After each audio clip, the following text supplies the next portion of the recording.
આજે તો હું ને મારો રેડિયર મિત્ર બે નીકળી ગયા હતા ઘરની બહાર, કેમ કે અમારે જવાનું તો કામે. રસ્તામાં જ આપણો મિત્ર બનાવતો હતો ભાઈ નશીલો પદાર્થ. તો પછી આપણે ઠપકાર ન ગયો નશીલો પદાર્થ ઠપકારી નીકળી ગયા આપણે સ્ટેશન બાજુ. અને આવી ગયા આપણી રિક્ષા. આપણે બંને મિત્રોને ભાઈ ઠંડી લાગતી હતી એટલા માટે આપણે કરી દીધી પછી રિક્ષાને હાલતી કરી દીધી. નીકળી ગયા આપણા કામ બાજુ. ના ભાઈ રિક્ષા વાળાને તો અધવચ્ચ જ ગમ ચડી ગયો એટલે એને જિજ્ઞેશ કવિરાજને ઠપકાર દીધો. હારોર મને પણ ચડી ગયું. પછી તમે જિજ્ઞેશ કવિરાજના ગીત સાંભળતા નીકળી ગયા અમારા કામ બાજુ ને આવી ગયા પછી અમારા સ્ટેશને પૂગવા.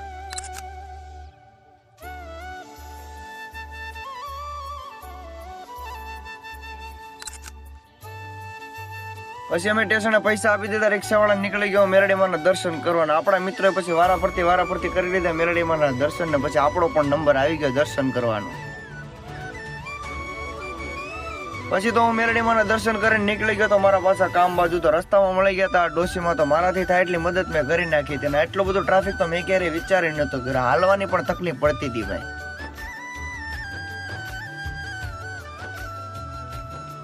પછી તો આવી ગયા તમે લિફ્ટમાં ઘેટા બકરાની જેમ પુરાઈને નીકળી ગયા ચોથા માળે આવી ગયા. પછી અમે ચોથા માળે આ છે મારું ખાતું, જાઉં તો રોજ કામ કરું. મારા ખાતાનો બહારનો આવી રીતનો બતાય. તમને વિડીયો સારો લાગ્યો તો લાઈક કરતા જજો, ફોલો કરતા જજો, કોમેન્ટમાં કહેતા જજો. તો મળીએ નવા બ્લોગની અંદર.